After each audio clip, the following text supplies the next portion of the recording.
Everyone thinks they know Karen Hill. They've seen the movie. They remember Lorraine Bracco. They remember the fur coats, the jewelry, the Copacabana entrance, the long tables at Christmas dinner with all the mob wives laughing and drinking wine. They remember the scene where she holds a gun over Henry while he sleeps. They remember her voice, sharp, tough, a woman who knew exactly what world she was living in and chose to stay anyway. They think they know her. They don't. Here is the first thing you need to understand before we go any further. The Karen Hill in Goodfellas is not the real Karen Hill. She's a version. A simplified, compressed, Hollywood-shaped version of a real woman whose actual life was so much more complicated, so much more painful, and so much more human than anything a 2.5-hour movie could capture. The movie showed you the exciting parts. The restaurants, the money, the danger, the drama. It showed you a woman who was tough enough to survive. What it didn't show you, what it couldn't show you, was what survival actually looked like. What it cost. What it took from her that she never got back. Here is the second thing you need to understand. Karen Hill did not enter witness protection because she was brave. She did not cooperate with the federal government because she suddenly grew a conscience or because she wanted to do the right thing. She entered witness protection because Henry Hill made a decision that destroyed her life, and she had no choice but to follow him into the wreckage. And here is what nobody ever talks about. She resented him for it. Not for a year. Not for a few years. For the rest of the time, they were together. Maybe for the rest of her life. The movie ended with Henry complaining that he couldn't get good spaghetti anymore. That was a joke. A punchline. A way to send the audience home with a smile. The real ending was not a joke.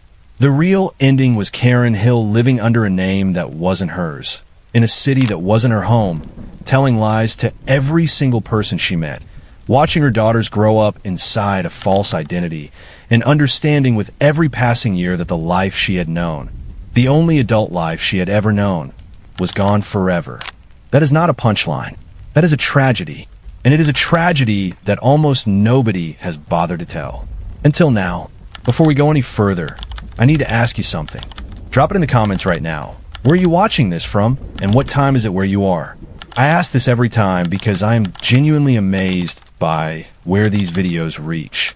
Now, here's what I also need you to do. If you watched the last video, the one about the real story behind Goodfellas, if that video changed how you see Goodfellas, this one is going to change how you see every single person in that story. Hit the subscribe button right now so you don't miss what comes next. And like this video, not because I'm asking you to, but because if Karen Hill's story deserves to be heard, and it does, she spent 40 years with no name, no identity, no history. The least we can do is make sure as many people as possible hear it. Share this with someone who thinks they know the Goodfellas story. They don't. Not yet. Get comfortable. This is going to take a while, and every minute of it is worth it. Most people who watch Goodfellas don't think much about who Karen was before Henry Hill walked into her life. The movie doesn't give you much time to think about it. She appears, she meets Henry, she gets drawn into his world, and from that point forward the movie is about him. She's a supporting character in her own life story. That is one of the things we're going to fix today. Karen Friedman grew up in Woodmere, New York. If you don't know Woodmere, picture this, a quiet, safe, solidly middle-class suburb on the south shore of Long Island. Clean streets, good schools, families who went to synagogue on Friday nights and had dinner together on Sundays. Woodmere in the 1950s and 1960s was the kind of place where nothing dramatic happened, where the biggest excitement was a high school football game or a new store opening on the main street, where parents worked hard, saved money, and dreamed of their children having stable, respectable lives. Karen's family was exactly that kind of family. Her parents were Jewish, conventional, and deeply invested in the idea that their daughter would grow up to marry a nice Jewish man, have a nice Jewish family, and live a nice, safe, predictable life.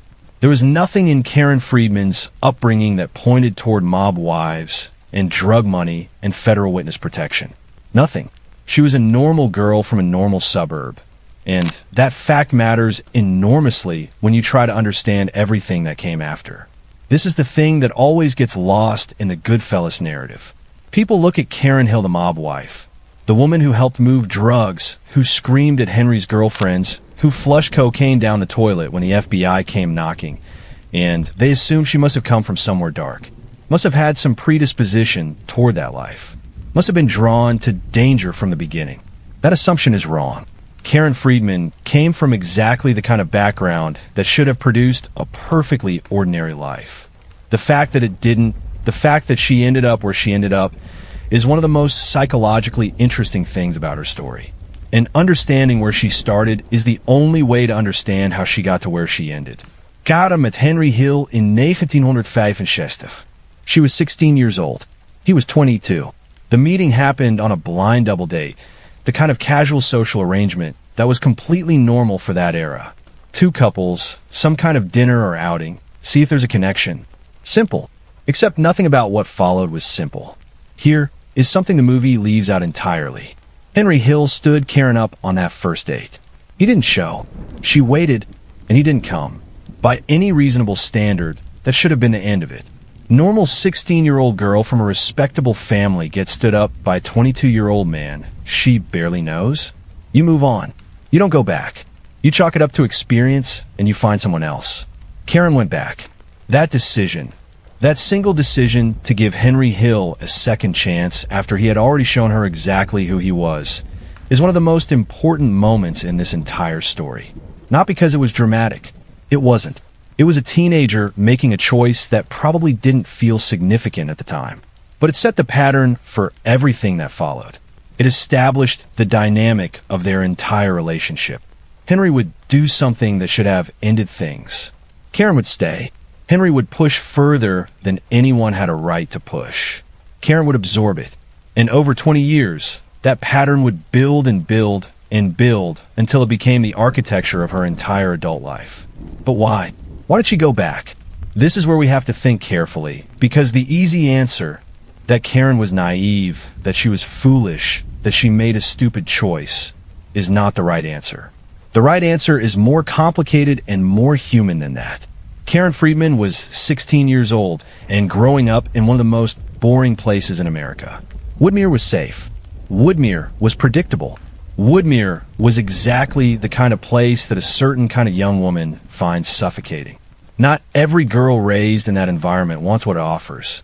Not every teenager raised on the promise of a stable, conventional life actually wants that life. Some of them look at the careful, measured, respectable world their parents have built and feel, underneath the safety of it, a deep and restless hunger for something more. Something real.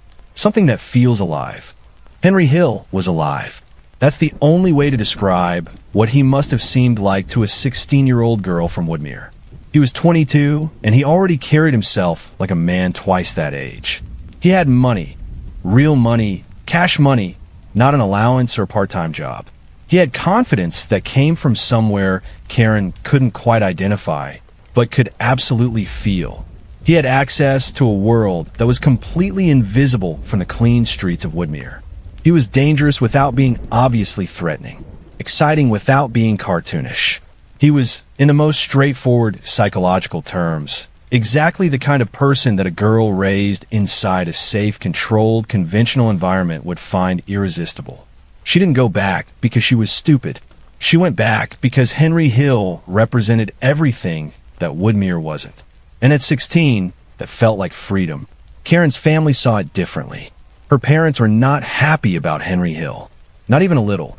Here was their daughter, their Jewish daughter, raised in a Jewish household in a Jewish neighborhood, bringing home a 22-year-old Italian man from Queens who worked at a cab stand, who had no college education, who had no clear career path, who carried cash in a way that no legitimate 22-year-old should have been able to carry cash. Her parents were not naive. They could see what their daughter apparently couldn't see or didn't want to see. They pushed back. They expressed their concerns. They made clear that they did not approve. It didn't matter. Karen was already drawn in too deep for her parents' opinions to reach her. This dynamic, the parents who can see the danger, the young woman who is too close to it to see clearly, is not unique to Karen Hill's story. It shows up again and again in the histories of women who end up in the orbit of organized crime. There's something about the early stages of that kind of attraction that is genuinely blinding. The danger feels like excitement. The unpredictability feels like passion. The money feels like security. The power feels like protection. Everything that should be a warning sign reads, from the inside, as a reason to stay. Karen's parents could see a young man who was going nowhere good. Karen could see a young man who made her feel more alive than she had ever felt in Woodmere. They were both right. They were just looking at different things. Karen and Henry married in 1965. She was a teenager. He was 22. Her parents attended the wedding. The photographs from that day, if they still exist somewhere, show a young woman who looks happy, who looks like she got exactly what she wanted. She had no way of knowing what she had actually gotten herself into. Nobody ever does. When Karen Hill married Henry Hill, she didn't just marry a man. She married a world. And that world had rules, hierarchies, customs, and codes that she had to learn from scratch because nothing in her upbringing had prepared her for any of it. The world she married into was organized around the Lucchese crime family, specifically around Paul Vario's crew. If you watched the last video, you already know who Paul Vario was, the capo who ran the Euclid Avenue cab stand, a brutal and calculating mob boss who had been using Henry Hill since Henry was 11 years old. What you might not know is what it was like to be a woman inside that world. What the daily texture of mob life felt like for the wives and girlfriends who lived on the edges of it. It was not what the movies make it look like, not even close. The mob wives in Goodfellas are shown as glamorous, funny, loud, and largely in control of their domestic lives. They have nice houses. They cook enormous meals. They go to nice restaurants. They gossip and laugh and seem, fundamentally, to be having a good time. That is one version of reality. The real version had more fear in it, more uncertainty, more of the particular anxiety that comes from knowing that your husband's business could get him killed at any moment, and that you would not be warned when it happened. But here is the thing, and this is the thing the movie actually gets right. Even if it doesn't fully explore it, Karen was not repelled by this world. She was attracted to it. She found the community of mob wives genuinely appealing. There was a social structure to it, a hierarchy, a set of rules that, once you understood them, made a certain kind of sense. The wives knew their roles. They knew the boundaries. They knew what was expected of them and what they could expect in return. For a woman who had grown up in the structure of a conventional Jewish household, there was something about the structure of mob life that was paradoxically familiar. Different content, same framework, and the money was real. That cannot be overlooked or minimized. The money that flowed through Henry Hill's world was not theoretical. It was not a salary deposited into a bank account twice a month. It was cash. Enormous amounts of cash that appeared and disappeared in ways that Karen was not always told about, but that she could see and feel and spend. She went to Bloomingdale's. She bought furniture. She had fur coats. She ate at restaurants that her parents could not have afforded. The life was expensive and exciting and full in ways that the quiet streets of Woodmere had never been full. She was not dragged into this world. She walked in with her eyes open, and she found things there that she wanted. That is not a judgment. It is a fact. And it is a fact that matters enormously when we talk about what witness protection later took from her. Because you can only understand what she lost if you understand what she had. And what she had in those early years was exactly the life she had chosen. The first years of Karen and Henry's marriage were, by most accounts, genuinely good. Not perfect, not without conflict, but good in the way that early marriages can be good when both people are still figuring out who they are together. Henry was making money. Karen was building a home. They moved into a house in Elmont, New York, a neighborhood that was a step up from the cab stand world, but still well within the orbit of Henry's crew. They had neighbors. They had friends.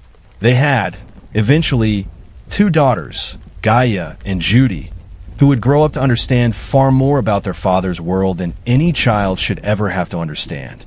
Karen made friends with the other wives. This is an aspect of her life that deserves more attention than it usually gets. The community of mob wives was real and functional and, in many ways, genuinely supportive. These were women who understood each other's lives in a way that no outsider could. They knew the language. They knew the code. They knew what it meant when your husband came home late, or didn't come home at all. They knew how to talk around things without talking about them. They knew which questions you didn't ask, and which silences you filled with conversation about food, or children, or the latest piece of gossip that was safe to share. Karen was good at this. She learned the rules quickly. She mastered the social codes. She became, over time, a real participant in that community. Not a peripheral figure, not a confused outsider, but a genuine member of a world that had its own complex social structure. This matters because when witness protection later ripped her out of that world, it didn't just take away the money and the house and the husband. It took away the community. It took away the friends. It took away the social structure that had organized her adult life for 15 years.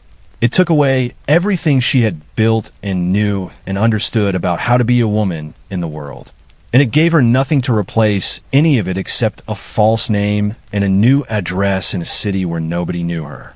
But we are getting ahead of ourselves. Before we get to the ending, we need to understand the middle. And the middle of Karen Hill's story is darker and more complicated than most people know. Goodfellas is a masterpiece of cinema. Martin Scorsese's direction, Ray Liotta's performance, the soundtrack, the editing, all of it is extraordinary. But Goodfellas is also, fundamentally, Henry Hill's story as Henry Hill wanted it told. Nicholas Pileggi, who wrote the book Wise Guy and co-wrote the screenplay, worked primarily from Henry's perspective. The result is a film that is brilliant and entertaining and genuinely illuminating about the world of organized crime. But that also, inevitably, centers Henry and positions Karen as a supporting character. A witness to Henry's life rather than a full participant in her own. The real Karen Hill was not a supporting character in her own life. Here is what the movie shows you about Karen's involvement in criminal activity. She knows what Henry does for a living. She enjoys the money. She holds a gun over him one night. She is present during the paranoid final days before Henry's arrest. She is shown, briefly, helping to hide drug-related materials. That is roughly the extent of it, as the movie presents it. Here is what the full record, Pileggi's book, court testimony, and Karen's own memoir, reveals. Karen Hill was a substantially more active participant in the criminal lifestyle than the movie shows. She was not a passive beneficiary of Henry's work. She was involved. She knew more than the movie suggests. She did more than the movie shows. And she understood the full scope of what Henry was doing in ways that the film, which needed to maintain audience sympathy for her character, chose to minimize. This is not about judging Karen Hill. It is about understanding her accurately. Because if you want to understand what witness protection did to her, psychologically, emotionally, socially, you need to understand not just what she lost, but what she was. And what she was by the mid-1970s was a woman who was fully embedded in a criminal world that had become her entire reality. By the mid-1970s, Henry Hill was deeply involved in drug trafficking. This is the period the movie covers in its final act.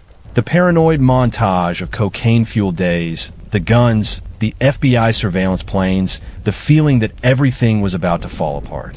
The movie presents this as primarily Henry's world, with Karen as a worried observer. The documentary Record tells a different story. Karen Hill was involved in Henry's drug operation. This is not speculation.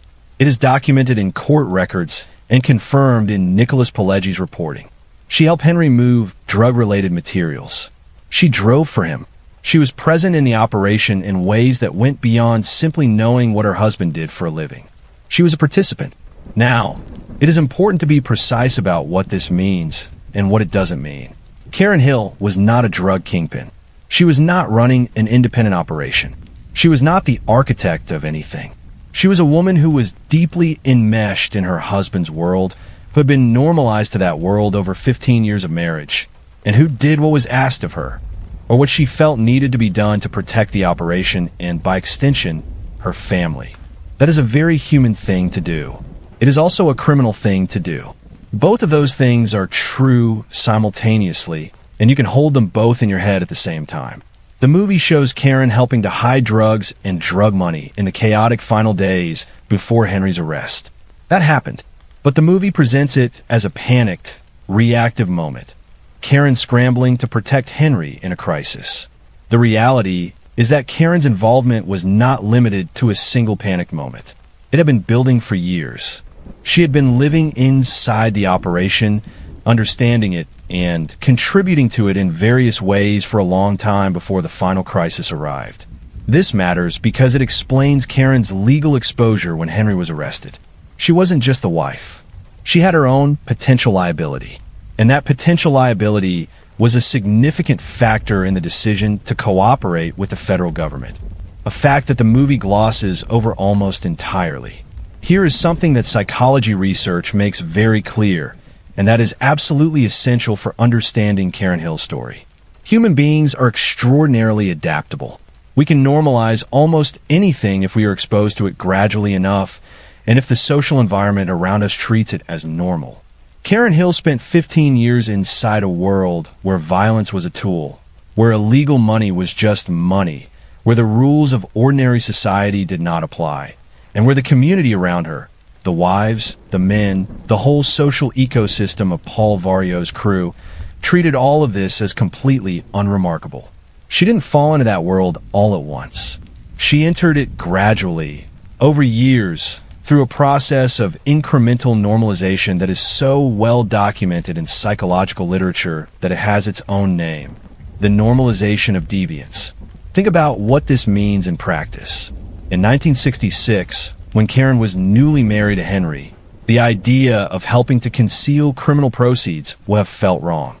It would have felt dangerous and frightening and morally troubling. She was, after all, a girl from Woodmere. She knew right from wrong. But by 1976, after 10 years of living inside that world, 10 years of watching criminal money flow through her household, 10 years of socializing with people for whom this was simply the texture of daily life, 10 years of having her moral calibration reset by a world that operated by completely different rules. By that point, the same action would not have felt wrong in the same way. It would have felt like protecting her family. It would have felt like doing what needed to be done. The wrongness would still be there, somewhere in the background, but it would have been buried under layers of normalization so thick that it no longer registered as a crisis. This is not an excuse. It is an explanation. There is a difference. Understanding why Karen did what she did is not the same as saying it was acceptable. It is saying that the psychology of how ordinary people end up doing extraordinary things is more complicated than simple moral failure. Karen Hill was not a monster. She was a human being who had been living inside a monstrous world for so long that the monstrousness had stopped being visible to her. The moment when it became visible again, the moment when the world cracked open and Karen could suddenly see, with terrible clarity, exactly what she had been living inside, was the morning Henry was arrested. But we will get to that. First, we need to talk about the marriage itself. Karen Hill's life as a mob wife was not just about the criminal activity. It was also about a social world that was, in its own way, genuinely rich and complex. The wives of Paul Vario's crew formed a community. They got together regularly, for dinners, for holidays, for the kind of casual socializing that is the fabric of any social group. They had a hierarchy that was as real and as carefully maintained as the hierarchy among the men, even if it was less formally defined. The wife of a made man outranked the wife of an associate. Seniority mattered. Reputation mattered. The ability to cook, to entertain, to maintain a household that reflected well on your husband. All of this had social currency in this world. Karen was good at this. She learned the codes quickly. She understood the unspoken rules about what you talked about and what you didn't. She knew how to be present in a conversation without saying anything that could be used against anyone. She knew how to be warm and welcoming and funny without revealing anything real about what was actually happening in her house or her husband's business. These were skills, real skills, and she developed them over years of practice. The social events in Goodfellas, the Christmas dinner tables loaded with food, the laughing women, the noisy kitchens. Those scenes are accurate in their texture, if not in every detail. The mob wife social world really was that warm, that loud, that full of food and laughter and genuine affection. The women in that world genuinely liked each other, in many cases. They were bound by shared experience and shared secrets in a way that created real intimacy. Karen had close friendships in that world. She had women she could talk to, laugh with, confide in, within the limits of what was safe to confide. When witness protection took all of that away, it took away not just the money and the house and the lifestyle. It took away the community. It took away the friendships. It took away the social world that had been Karen's primary source of connection and belonging for 15 years. And it replaced it with nothing, or rather, with the instruction to start over in a new place with people who could never know who she really was or where she had come from. The loneliness that followed was not just the loneliness of being in a new place. It was the loneliness of having to hide the central fact of your entire life from every person you met. That is a specific and particularly brutal kind of loneliness. And it is one of the most important things to understand about what Karen Hill's life in witness protection was actually like. The movie shows Henry with one girlfriend, Janice Rossi, the woman Karen confronts in that famous scene. The scene where Karen puts a gun to Henry's head while he's lying in bed. It is one of the most memorable scenes in the movie. It shows Karen as dangerous, unpredictable, unwilling to simply be the passive, tolerant mob wife. It establishes her as a character with real agency and real fury. In reality, Janice Rossi was not the exception. She was one instance in a long pattern. Henry Hill had affairs throughout his marriage to Karen. This is not a secret. It is well documented in Pileggi's reporting and confirmed in various interviews and accounts from people who knew the couple. Henry was not discreet about it. The mob culture of that era was extremely tolerant of men who kept girlfriends. It was so common and so openly accepted within the social world of organized crime that it had its own informal set of rules. The girlfriend was separate from the wife. The wife was for family, for home, for the long-term structure of life.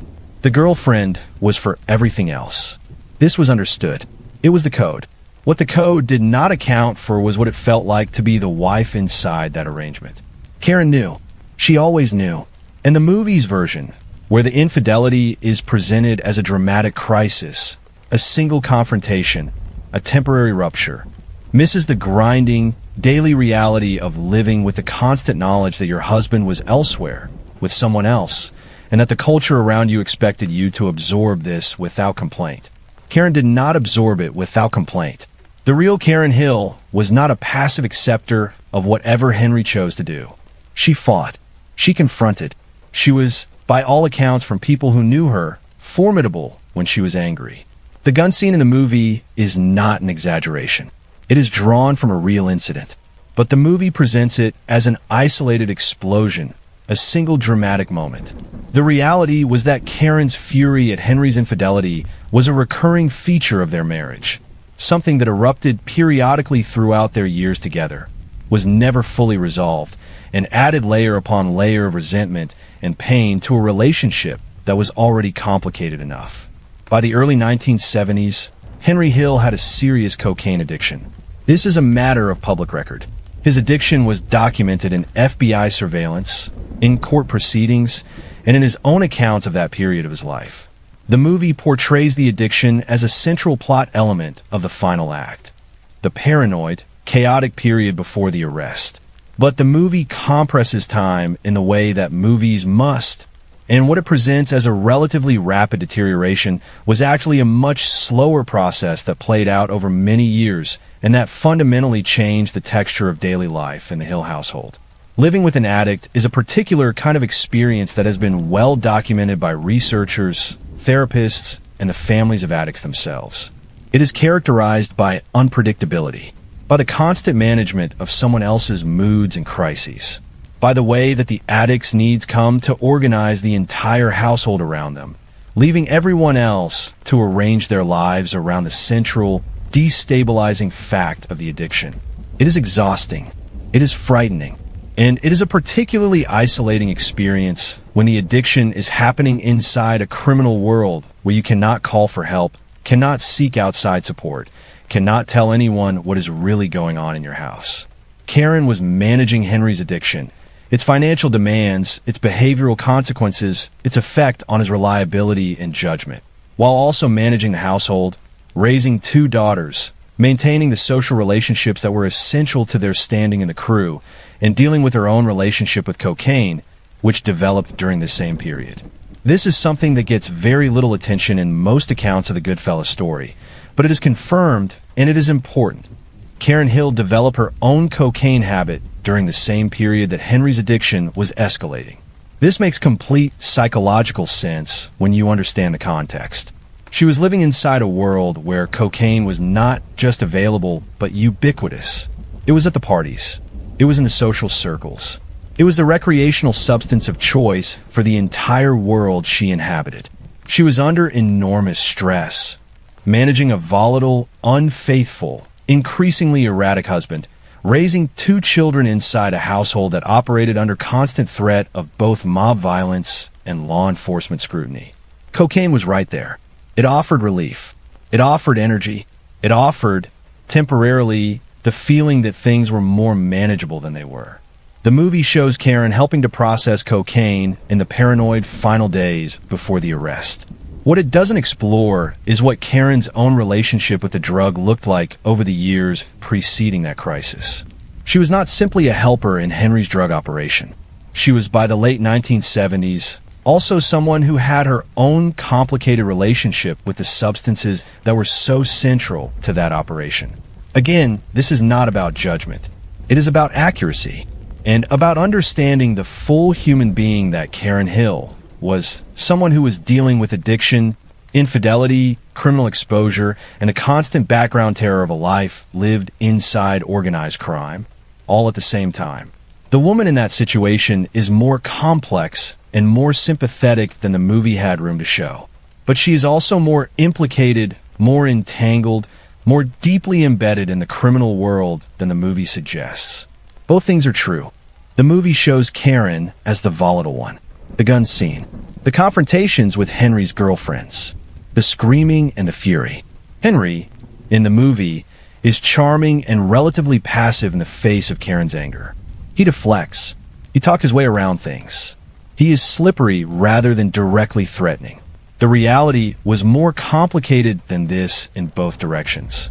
Nicholas Pileggi's reporting, which drew on extensive interviews with people close to the couple, paints a picture of a marriage that was volatile in both directions.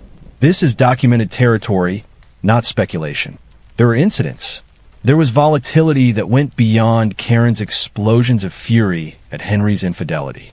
There was a mutual quality to the chaos of that marriage. It was not simply Henry's negligence and Karen's reaction. It was 2 people who had been living under enormous pressure for a long time, in a world that normalized violence as a tool, dealing with each other in ways that reflected the world they were living in. This needs to be said carefully and sourced precisely, which is why the framing here is drawn directly from Pileggi's book rather than from later, less documented accounts.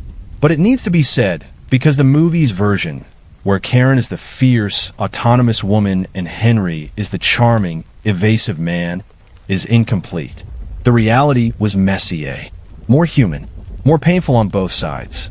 By 1979 and into 1980, the Hill household was living under a level of surveillance and threat that is genuinely difficult to imagine from the outside. The FBI had Henry under active surveillance. They were watching the house. They were watching the people Henry met with. They were building a case that had been years in the making. Henry knew he was being watched. He had known it for a while, and the knowledge of that surveillance, combined with his escalating cocaine addiction, had produced in him a state of near-constant paranoia that permeated every aspect of daily life. Karen was living inside that paranoia. She could see the surveillance planes Henry insisted were circling the house. She was aware of the FBI's interest. She was aware also of a different and in some ways more immediate threat, the threat from within the organization. Jimmy Burke, the man played by Robert De Niro in the movie, was eliminating people connected to the Lufthansa heist. Bodies were appearing. People who had been at the Christmas dinner table were disappearing. The world inside the Lucchese family's orbit was getting more dangerous, not less, and the threat was not just from law enforcement. It was from the people they had been working alongside for years. Karen understood both threats. The FBI could destroy their lives through prosecution. Jimmy Burke and the organization could destroy their lives through violence. She was caught between two different forms of danger, managing two children in the middle of it, watching her husband deteriorate under the weight of his addiction and paranoia, and trying to maintain the appearance of normal life that the social codes of their world required. This is the context in which Henry was arrested. This is the world Karen was living in on the morning of May 22nd, 1980, when the federal agents came. Henry Hill was arrested on May 22nd, 1980. Federal agents had been watching him for months. The arrest came early in the morning at the house. The kind of early morning arrest that federal law enforcement prefers because the element of surprise is maximized and the target is least prepared. Karen was there. The girls were there. The family was home when the agents arrived. The movie does not show this moment with the detail it deserves. It is, in Karen's account, one of the most traumatic moments of her life. Not because she didn't know the arrest was theoretically possible. She did. She had known for a long time that Henry's life was trending toward some kind of catastrophic conclusion.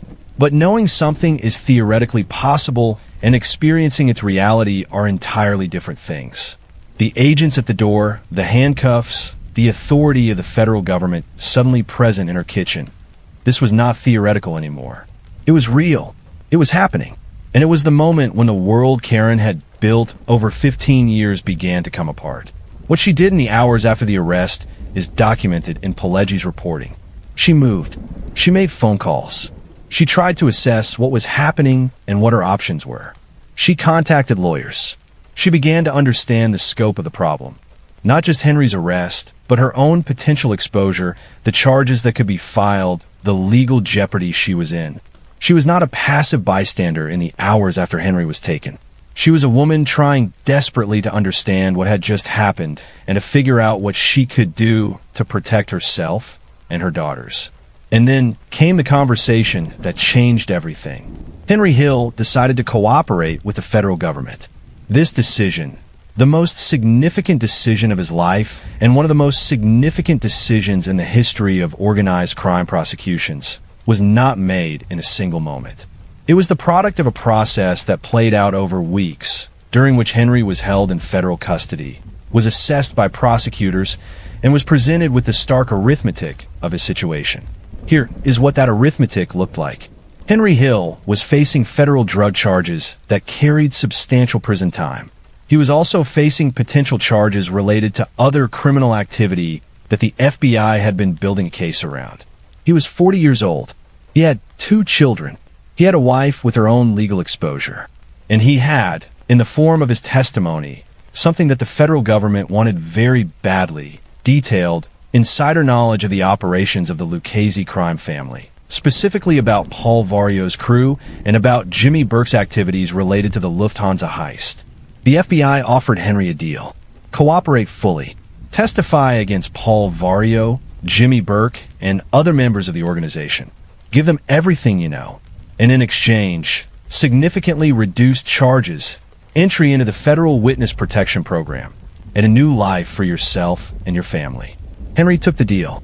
Now, here is the part that requires very careful examination. Henry made this decision. The decision that would completely reshape Karen's life and the lives of their daughters, without Karen's full understanding of what it meant. This is documented. Karen has spoken and written about this. She understood, at some level, that Henry cooperating meant witness protection. What she did not fully understand, what she could not have fully understood without having been through it, was the reality of what witness protection actually involved. The word protection sounds reassuring. It sounds like something that keeps you safe. It sounds like a solution. What it actually means is total identity erasure. It means giving up your name, your social security number, your history, your ability to contact your family, your community, your social network, everything that connects you to who you were, replaced by a government-assigned name, a new location chosen for you, and a monthly stipend that was, by most accounts from people who have been through the program, barely sufficient to maintain a minimal standard of living. When the full reality of this became clear to Karen, when she understood that she was not simply going to be moved somewhere safe while things calmed down, but that she was going to permanently, irrevocably cease to exist as the person she had been, her reaction was not relief. It was horror. Here is something that needs to be stated clearly, because it is often overlooked in accounts of Karen Hill's story, and because understanding it is essential to understanding her position at the moment of Henry's arrest. Karen Hill had her own legal exposure. She was not simply Henry's wife, standing by the sidelines while her husband made decisions about his legal situation. She had been involved in the drug operation. She had helped move drug-related materials. She had driven for Henry. She was, in the eyes of federal prosecutors, potentially chargeable for activities she had participated in. This means that Karen's entry into witness protection was not purely a matter of following Henry into the program as his dependent. It was also a matter of her own legal situation. Cooperating, or at minimum, not obstructing the cooperation, was not just Henry's choice imposed on her. It was also the choice that kept her from facing her own prosecution. She had skin in this game in a way that the movie doesn't show. She wasn't just dragged along. She was also, in a real sense, a person for whom cooperation was the option that kept her out of prison. This complicates the narrative of Karen as purely a victim of Henry's decision. She was a victim of circumstances, of the criminal world she had been living in, of the choices she had made within it, of Henry's addiction and recklessness. But she also had her own agency in the decision to cooperate, even if that agency was constrained by the reality of her legal exposure. Pretending otherwise would be the kind of simplification that does her story a disservice. Henry Hill's cooperation with the federal government was extensive and extraordinarily valuable to prosecutors. He testified in multiple cases. He provided information about the operations of the Lucchese crime family that had never been available to law enforcement before. He named names. He described operations. He explained, in the kind of intimate detail that only an insider could provide, how the organization worked, who made decisions, how money flowed, and what crimes had been committed. His most significant testimony was against Paul Vario and against various individuals connected to the Lufthansa heist. Paul Vario, the man who had been like a father figure to Henry since he was 11 years old, was convicted based in significant part on Henry's testimony. He died in prison in 1988. Jimmy Burke, the man the movie calls Jimmy Conway, was convicted of murder and died in prison in 1996. The Lufthansa heist case, which had gone cold for years, was significantly advanced by Henry's cooperation. The FBI got what they paid for. Henry Hill delivered. And the price for Henry, for Karen, for their daughters, was a new life that wasn't really a life at all. It was a performance. A permanent performance of being someone you were not. There is a moment, documented in Karen's own account of this period, when the full reality of what was happening landed on her. Not the abstracted, theoretical understanding that they were going to witness protection. The visceral, immediate, bodily understanding of what that actually meant. It was not a single dramatic scene. It unfolded over several conversations with the federal agents and prosecutors who were handling Henry's case. Each conversation revealed another piece of the reality. You will not be able to contact your parents directly. Your daughters will have new names. You cannot tell anyone where you are going. You cannot come back for family events. If someone from your old life dies, you may not be able to attend the funeral. Your old name, your old social security number, your old identity, these things are being retired. You are legally and officially a different person now. The emotional response to this information, as Karen has described it, was not grief in the expected sense. It was something more like shock, a kind of disorientation so profound that it was difficult to process as a feeling at all. This was not sadness about leaving. It was the specific horror of understanding that the person she had been, Karen Hill, grown up in Woodmere, married at 17, mother of 2 daughters, member of a community and a social world. That person was being taken away from her.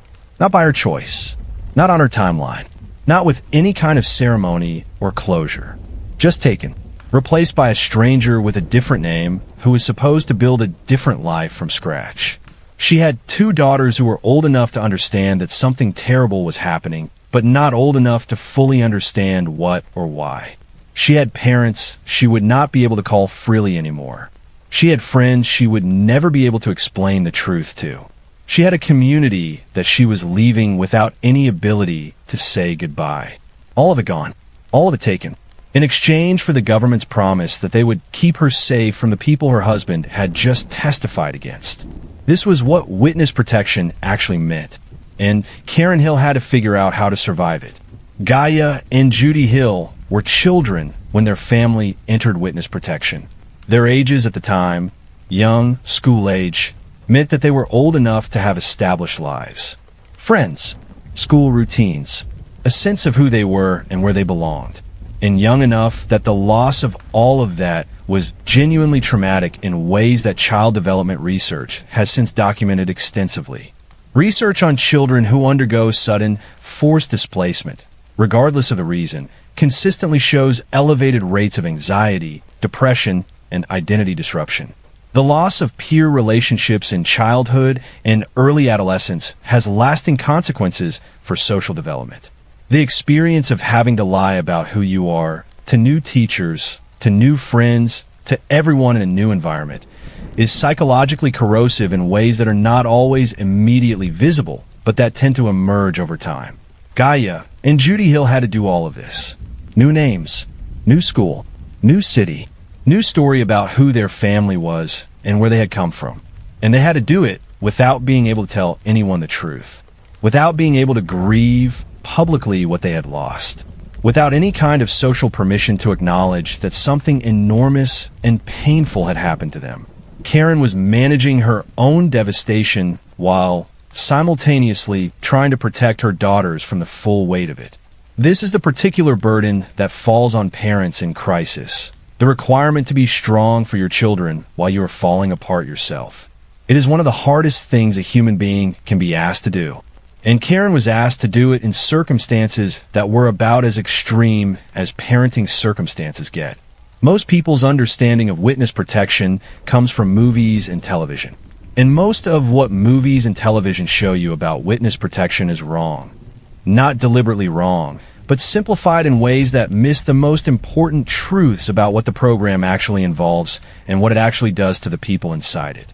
The U.S. Marshals Service Witness Security Program, officially known as WITSEC, was established by the Organized Crime Control Act of 1970. It was created specifically to address a problem that law enforcement had been struggling with for decades. Witnesses who were willing to testify against organized crime figures were being intimidated, threatened, and in some cases killed, which made it nearly impossible to successfully prosecute mob cases.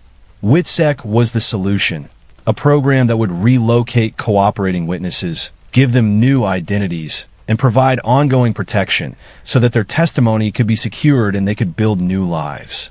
The program works like this.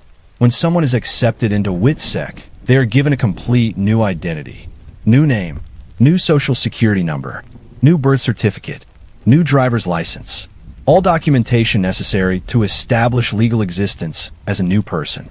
They are relocated to a new area of the country, typically somewhere far from their original home and from anyone who might recognize them. They receive a monthly financial stipend intended to cover living expenses while they establish themselves. They receive help finding housing and, where possible, employment. They are assigned a U.S. Marshal contact who serves as their primary point of liaison with the program. The U.S. Marshal Service reports that the program has successfully protected thousands of witnesses since its inception and that no witness who has followed the program's guidelines has been killed while under its protection. That is a remarkable record. The program works in the sense that it keeps people alive. What it does not do, what it cannot do, is replace what it takes. And what it takes is everything. Let's be very specific about what entering WITSEC actually costs, because this is the part that is almost never discussed with the granularity it deserves. You give up your name. This sounds simple. It is not. Your name is one of the fundamental building blocks of your identity. It is how you know yourself. It is how others know you. It is connected to your history, your family, your culture, your sense of continuity as a person over time. Being told that you are no longer that person, that the name is gone, that you will answer to something different, that you must learn to respond to a stranger's name as if it is your own, is a profoundly disorienting experience that the psychological literature consistently describes as producing something similar to grief. You give up your family connections. This does not mean you never speak to your family again. It means that contact must be carefully managed, monitored, and in many cases severely limited. You cannot tell your parents where you are. You cannot visit for the holidays without elaborate, marshal-supervised arrangements. If a family member is ill or dying, attending may put you at risk in ways that the program has to carefully assess. The ordinary, casual, unplanned contact that family members take for granted, a phone call when you're thinking of someone, a spontaneous visit, a shared holiday, without federal oversight, all of that is gone. You give up your professional history, your employment record, your educational credentials, your references. All of it is connected to an identity that no longer officially exists. You cannot put your real work history on a resume, because that history belongs to a person who is supposed to be dead. You start over professionally from scratch, often with government-provided cover stories that are thin enough to fall apart under scrutiny, and with skill sets that may or may not be transferable to legitimate employment in a new location. You give up your community. Every friendship, every social connection, every relationship that was built on the foundation of who you really were gone. You build new relationships with people who do not know who you are, which means that every new relationship starts with a lie. And relationships built on lies have a particular fragility that is very difficult to overcome. You give up your past, your stories, your memories that you could share with people. The ability to say, when I was growing up, or my old neighborhood, or people I knew, all of your history is now a secret. Your past is classified. You must talk about the world as if you appeared in it out of nowhere, with no history, no roots, no story. And the silence about your past, the careful navigation required to avoid revealing anything real, becomes a constant, exhausting background task that never stops. The financial reality of witness protection is another thing that movies get consistently wrong. In the films, protected witnesses tend to have comfortable lives, nice houses, adequate resources. The financial picture is rarely shown as a central problem. In reality, the monthly stipend provided by WITSEC was, by most accounts from people who have been through the program, barely sufficient to maintain a basic standard of living. It was intended as a transitional support, enough to get by while the witness found employment and established themselves financially in their new location. It was not intended as a permanent income replacement. And for many witnesses, including for people with limited legitimate employment options, the reality of living on the stipend while trying to build a new economic identity was genuinely difficult. For Karen Hill, this represented an enormous change from her previous life. She had been accustomed to substantial cash flow, not from legitimate employment, but from the criminal enterprise that had supported their household. In witness protection, that income was gone. The criminal network was gone. The informal economy that had sustained them was gone. What remained was a government stipend and the expectation that she would find legitimate work in a new location under a false identity. This is not an insurmountable challenge in the abstract, but in the specific reality of Karen Hill's situation, a woman in her 30s with no legitimate employment history, no professional credentials that could be used openly, 2 children to support, and a husband who was actively making things worse. It was one more layer of difficulty in an already overwhelming situation. Here is something that most accounts of Karen Hill's witness protection experience gloss over, and that is crucial to understanding the cumulative psychological damage of those years. The Hill family was not relocated once. They were relocated multiple times. This happened because Henry Hill could not stop being Henry Hill. He kept getting into trouble. He kept making choices that jeopardized the family's location and safety within the program. Each time Henry created a problem, each time his behavior drew attention, got him arrested, or in other ways compromised the secrecy of their location, the family had to be moved. New city, new name, new school for the girls, new neighbors, new everything. Again, think about what this means in practice for Karen and her daughters. Just when they had managed to establish some minimal semblance of routine, the kids were in school, Karen knew which grocery store to go to, the new name was starting to feel slightly less foreign. it would all come apart again. Another move, another fresh start, another set of lies to construct for another set of strangers. Another season of rebuilding from nothing. The psychological literature on forced displacement and multiple relocations is unambiguous about the effects, particularly on children. Each additional disruption compounds the damage of the previous ones. The ability to form stable attachments is impaired by repeated loss of relationships and environment. The sense of continuity, the feeling that life has a coherent narrative, that past experiences connect to present circumstances, that the future can be planned, erodes with each additional uprooting.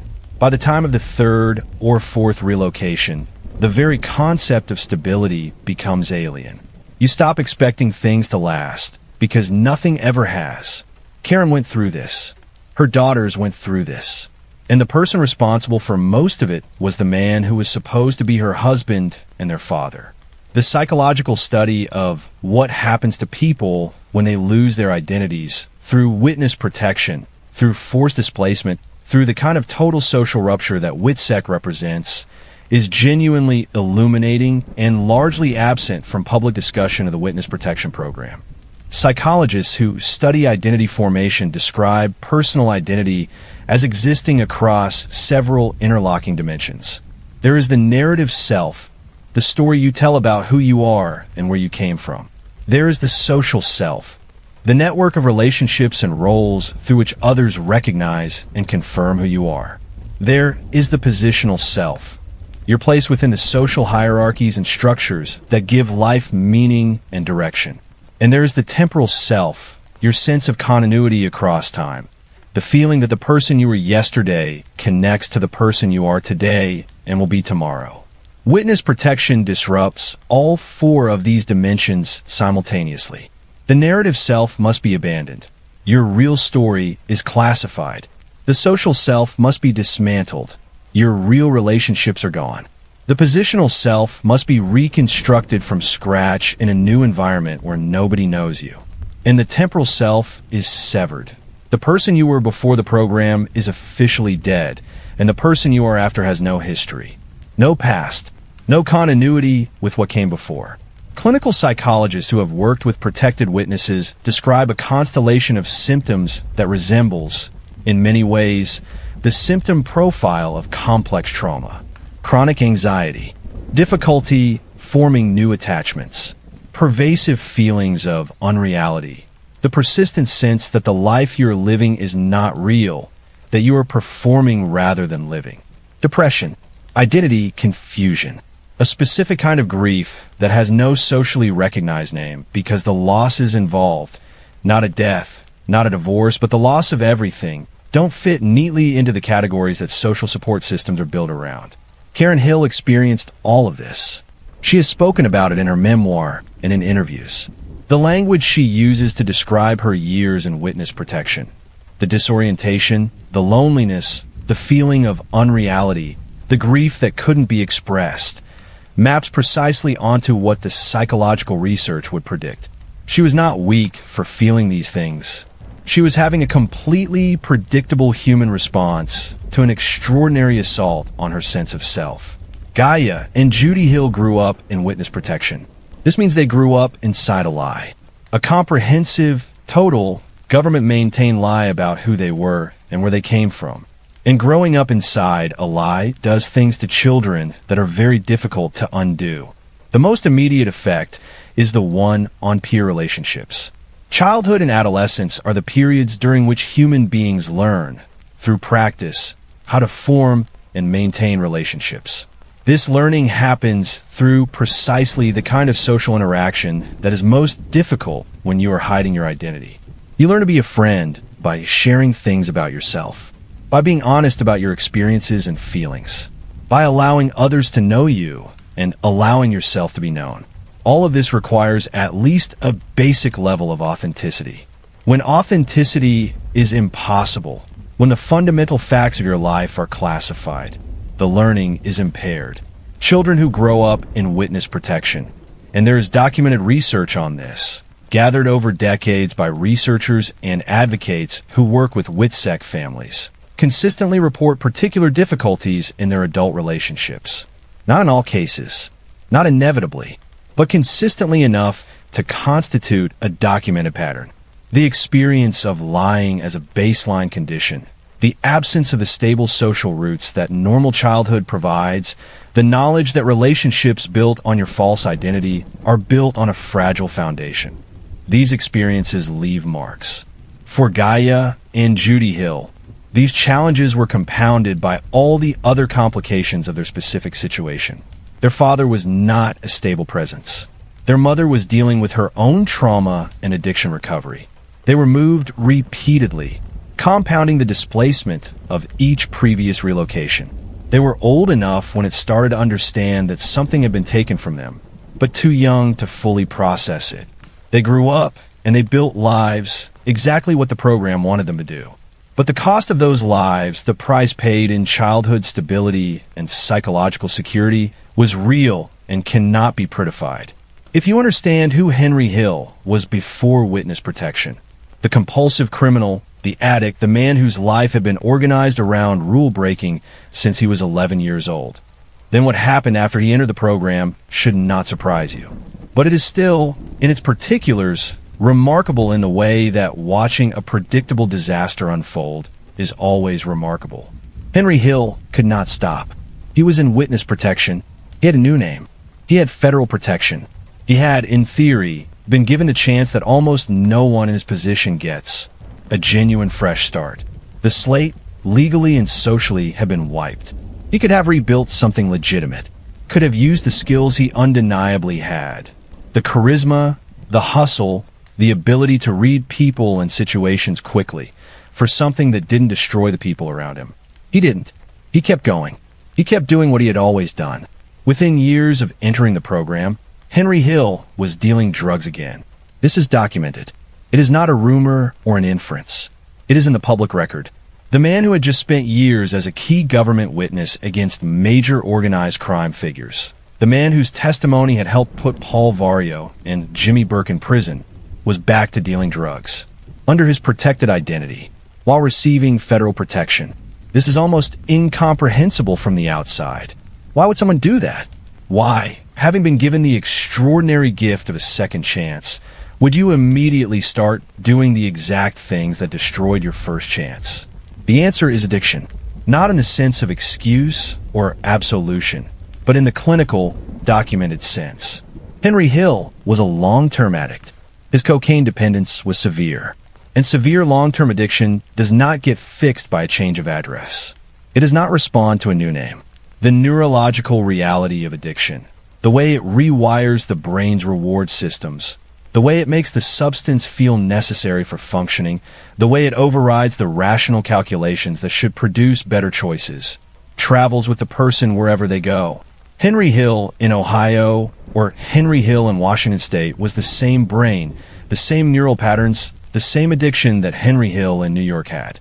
The context changed. The compulsion didn't. Henry Hill was arrested multiple times while in witness protection. Each arrest created a crisis for the program and for Karen and the daughters. Each arrest meant law enforcement involvement. It meant potential exposure of their location. It meant scrutiny of their protected identity. It meant almost always a conversation with the U.S. Marshals about whether the family needed to be relocated again. And often it meant exactly that. Another move, another fresh start, another displacement layered on top of all the previous displacements. The government's position on Henry's repeated violations was complicated. On one hand, WITSEC had a clear interest in maintaining the integrity of the program. Allowing a protected witness to continue committing crimes while receiving federal protection was a legal and public relations disaster waiting to happen.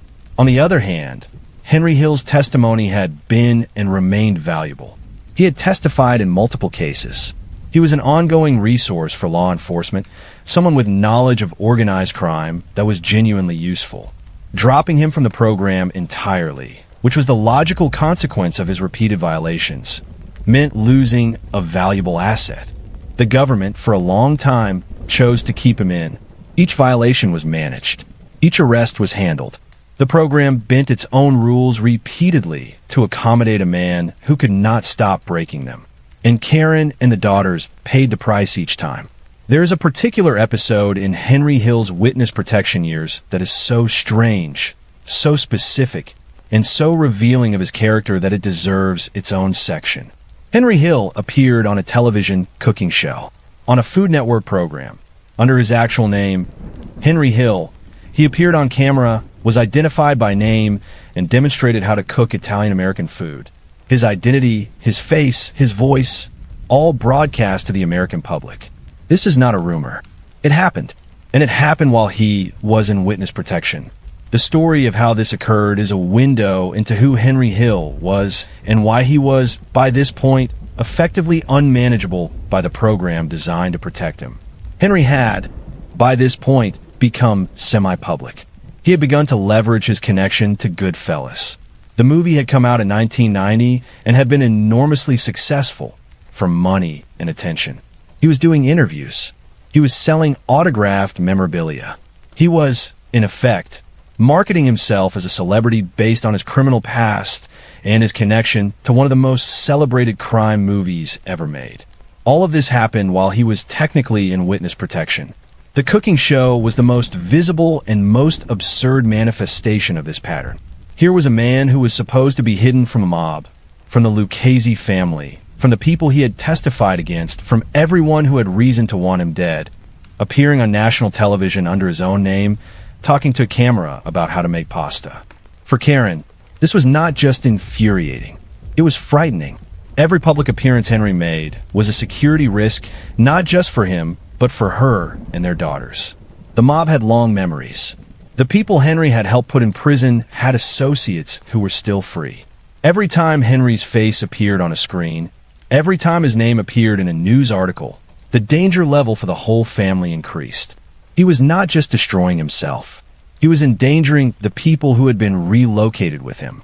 The government's response to the cooking show incident was part of a broader reckoning with what to do about Henry Hill.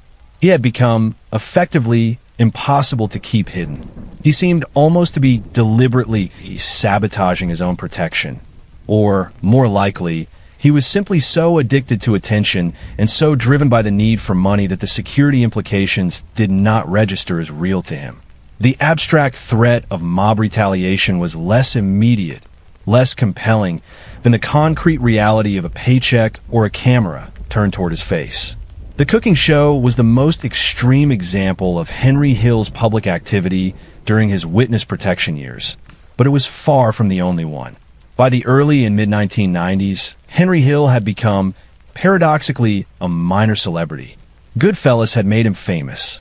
People recognized him, wanted to meet him, were willing to pay money for his autograph, for items he signed, for the privilege of proximity to a real gangster who had lived the life that the movie had made look so thrilling. Henry Hill responded to this attention the way he responded to every other thing in his life, by leaning into it completely and without apparent concern for the consequences. He did radio appearances. He did print interviews. He talked about his past, about the mob, about the crimes he had committed. He made himself available and accessible in ways that were, for a man in witness protection, essentially unprecedented. There is a perverse logic to this that almost makes sense when you understand Henry Hill's psychology. His criminal life had given him identity. It had made him somebody. The mob world had been the context in which he was significant, in which his particular skills and personality type were valued, in which he was known and recognized and respected in the way that he craved respect. When that world was taken away, the Goodfellas movie gave him back some version of it. The movie made his past marketable. It made his crimes into content. It gave him a way to be somebody again in a world that had otherwise reduced him to a nobody with a false name in a city where nobody knew him. He grabbed it. Of course he did. He was Henry Hill. That is exactly what Henry Hill would do. The cost, to Karen, to the girls, to the integrity of their protection, was not something he weighed against the benefit. Or if he weighed it, the benefit won every time.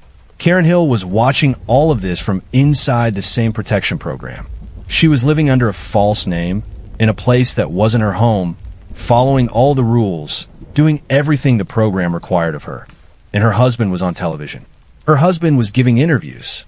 Her husband was signing autographs at Goodfellas events and appearing on cooking shows and making himself famous again based on the story of the criminal life that had destroyed her life. The emotional reality of this for Karen is something that her memoir touches on, but that is difficult to fully convey. Imagine the specificity of that rage. Imagine being the person who gave up everything: your name, your community, your past, your freedom to contact your own family, and watching the person whose decisions forced that sacrifice on you turn those same decisions into a career, into money, into attention and celebrity, and a kind of retroactive glamorization of the very choices that had cost you everything. It was not just unfair. It was a specific, pointed, daily reminder that Henry Hill's relationship to the consequences of his choices was fundamentally different from Karen's. He experienced the consequences as material for storytelling. She experienced them as the conditions of her daily life. He could monetize the past. She was trapped in it. He could talk about what happened and get paid for it. She had to pretend it had never happened. This is the dynamic that led, inevitably, to separation. Karen and Henry's marriage could not survive what witness protection revealed about who they each were. Henry was who he had always been, someone who served himself first, who found a way to make his circumstances work for him, who could not be contained or managed or changed by external circumstances. Karen was someone different, someone who took the rules seriously, who was trying to actually build something, a real life, a stable environment for her daughters, inside the constraints of the program. The gap between those two approaches to life was too wide to bridge. Karen Hill and Henry Hill separated. The precise timeline of their formal separation is not something that has been stated with specificity in all public accounts. And the nature of WITSEC means that certain details of their lives during this period remain private for security reasons. What is documented is that by the mid to late 1980s, the marriage was effectively over. Karen and Henry were not functioning as a couple. The structure of a relationship had collapsed under the weight of everything that had accumulated. The affairs, the addiction, the repeated WITSEC violations, the compulsive public activity that endangered the family, the fundamental incompatibility of two people trying to navigate witness protection in completely opposite directions. The separation was not a single dramatic event. There was no single scene, no final confrontation, no explosive ending to rival anything in the movie.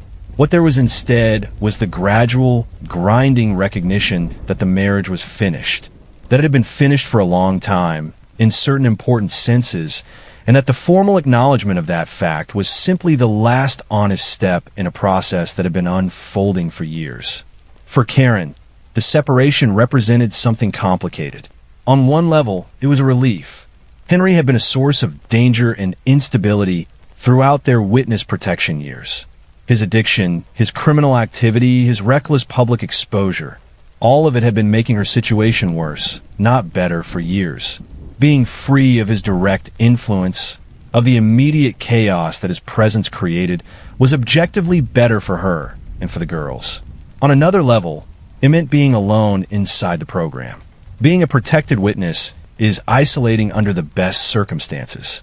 Being a protected witness who is also a single parent in a place that isn't your home, under a name that isn't your name, with no community and no real social network. That is a particular and brutal kind of isolation.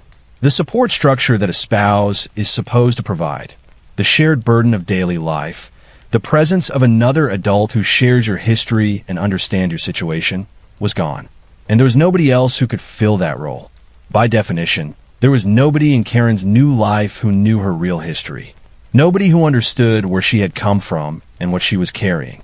She was alone with it in a way that most people never have to be alone with anything. Let us spend some time with the specific daily reality of living under a false name, because this is something that is easy to describe abstractly, but very difficult to understand from the inside. Every morning, Karen Hill woke up as someone else. She answered to a name that was not her name. She had documents, driver's license, social security card, whatever other identification she carried, that identified her as someone she was not. When she introduced herself to new people, She used a name that had no connection to her history, her family, her culture, or anything real about who she was. When someone asked where she was from, she gave a cover story. When someone asked about her family, she navigated carefully around the truth. When someone got close enough to ask personal questions, the kind of questions that friends ask each other, the kind of questions that come with genuine human interest and warmth, she had to perform a life she didn't have. This is not just lying in the ordinary sense. Ordinary lying is temporary. You tell a lie, the situation passes, and at some point the truth is available. Lying inside witness protection is permanent. There is no future moment when the truth will be allowed to emerge. The lie doesn't end. It accumulates. Every new person you meet adds another person who believes the lie, another relationship built on the false foundation, another connection that you cannot afford to deepen too far because depth requires truth. The social science research on chronic deception, on what happens to people who must maintain false identities over long periods of time, is remarkably consistent.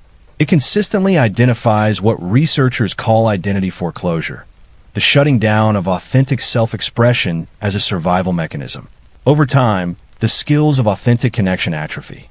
The ability to be genuinely known by another person, to allow someone close enough to see who you really are, deteriorates through disuse.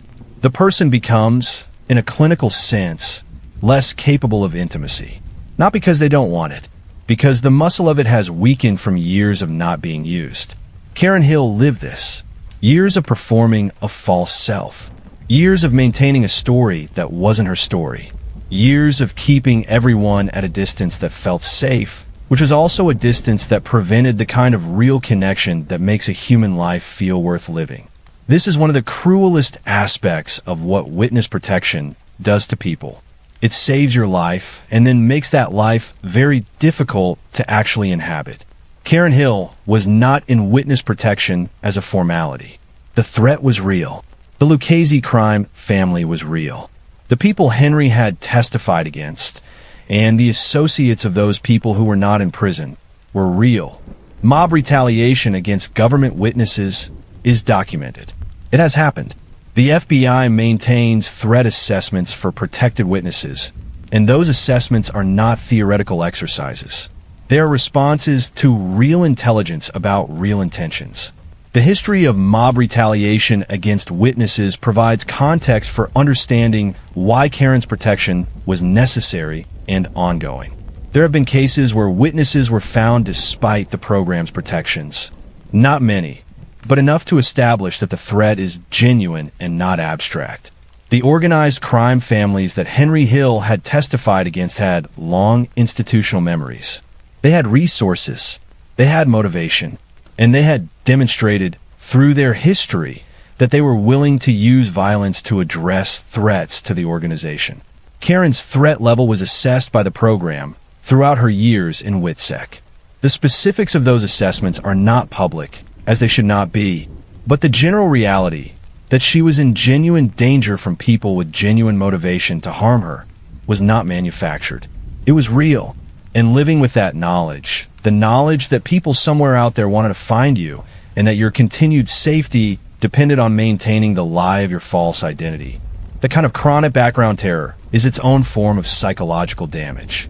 The mob retaliation cases that are part of the public record, the witnesses who were found, the intimidations that were documented, the violence that was carried out against cooperators, were not abstract news stories to Karen Hill.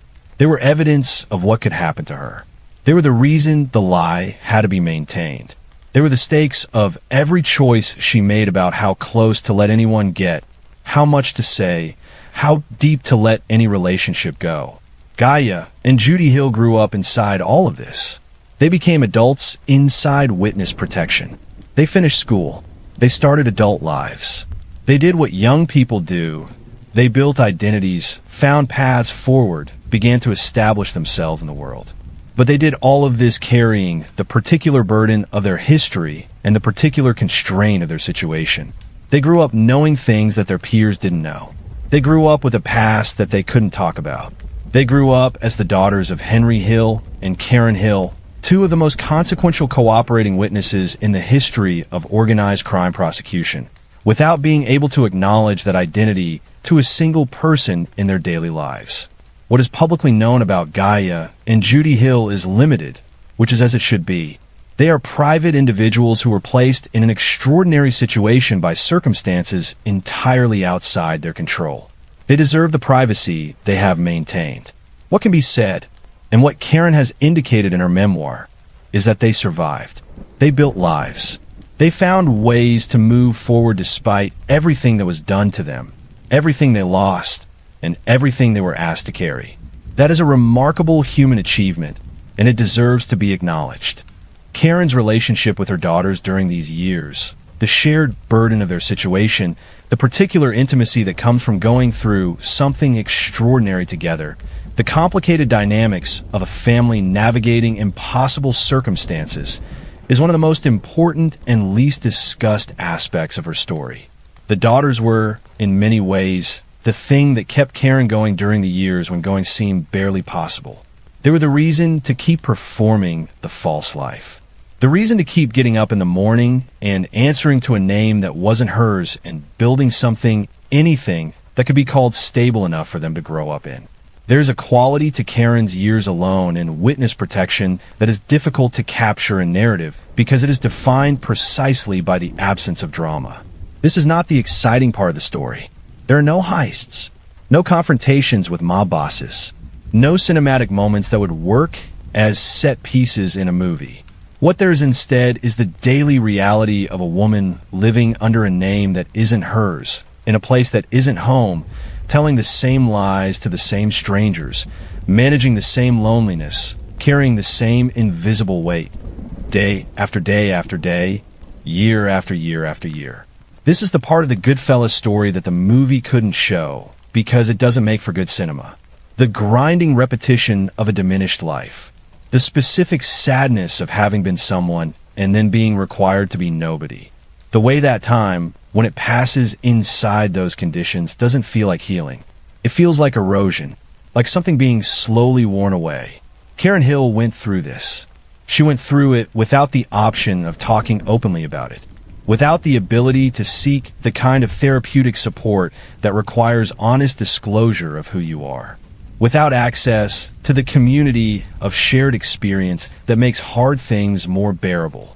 She went through it largely alone, sustained by whatever internal resources she had managed to preserve, by her relationship with her daughters, and by what we can only imagine was an extraordinary and largely unrecognized resilience. In 2004, something remarkable happened.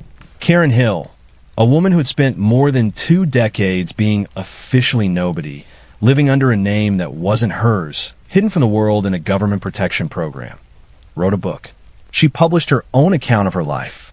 She said, in the most public way available to her, "I existed. This happened. I am real. These are my words. This is my story." The memoir, published under the title that acknowledged her connection to Nicholas Pileggi's original book, was an act of defiance so fundamental that it deserves to be understood as such. Not defiance against any specific person or institution, but defiance against erasure, against the process, governmental, cultural, and narrative, that had spent 2 decades treating Karen Hill as a secondary character, a dependent, an appendage to Henry's story. The book was Karen Hill's declaration that she was not a secondary character. She was the protagonist of her own life, and her story deserved to be told in her own words. This matters beyond the personal. It matters as a statement about how we understand the people around organized crime figures. The women, the families, the people who didn't choose the criminal career, but who were swept up in its consequences. Goodfellas told Henry's story. Wise Guy told Henry's story as Henry told it to Nicholas Pileggi. The 2004 memoir told Karen's story as Karen understood it. That is a fundamentally different document, and it produced fundamentally different information. The memoir revealed things that had not been publicly known or fully acknowledged before. It revealed the complexity of Karen's feelings about Henry. Not the simplified version, the villain who destroyed her life, but the real, human complexity of her relationship with a man she had loved, lived with, raised children with, been betrayed by, been endangered by, and ultimately separated from. Her feelings about Henry, as expressed in the memoir, were not one-dimensional. She was angry. She was also, in some complicated way that she didn't try to rationalize or explain away, still emotionally connected to the history they shared. This is what real feelings look like. They're not clean. They're not easily categorized. They don't reduce to simple verdicts of hero and villain. They're the messy, contradictory reality of having been genuinely close to someone for a long time. The memoir also revealed something about Karen's relationship to the mob life itself that surprised many readers. She did not entirely regret it. This is important to sit with, because it is counterintuitive and because it resists the simple moral framework that most accounts of organized crime want to apply.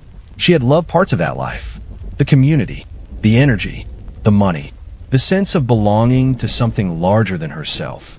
The loss of those things was real loss, not just the loss of the morally wrong parts. This is not a moral endorsement of organized crime.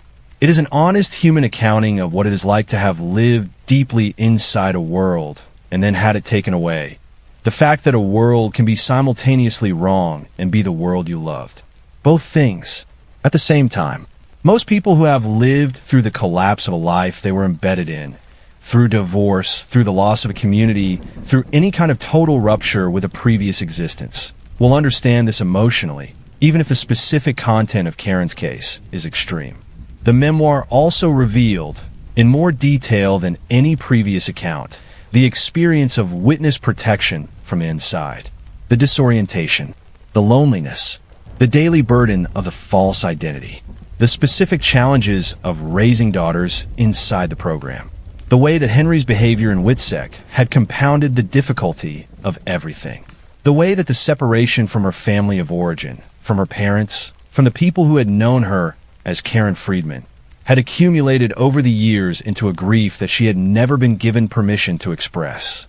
The memoir received far less attention than it deserved. This is worth noting explicitly, because it is itself a form of the marginalization that the book was trying to resist. Goodfellas was a cultural phenomenon. Henry Hill was a figure people knew. His story, as told in the movie, as told in countless interviews and profiles, had become part of the American popular culture of organized crime. Karen's memoir, by contrast, was reviewed modestly, sold adequately, and then largely faded from the cultural conversation. It did not make Henry Hill-level waves. Why? Partly because it was a book, and books reach fewer people than movies. Partly because Karen Hill was not the famous one. Even though she had been in the movie, even though she had been portrayed by an Oscar-nominated actress, she remained a secondary figure in the public consciousness. Partly, perhaps, because the story she told was less exciting than the original. Less heists and violence and mob drama. More psychological reality. More the quiet, grinding difficulty of a life lived in forced obscurity. But the reception of the memoir is also, more broadly, a reflection of a cultural pattern that is bigger than Karen Hill's specific case. We are drawn to the criminal, to the one who did the things, committed the crimes, lived the life.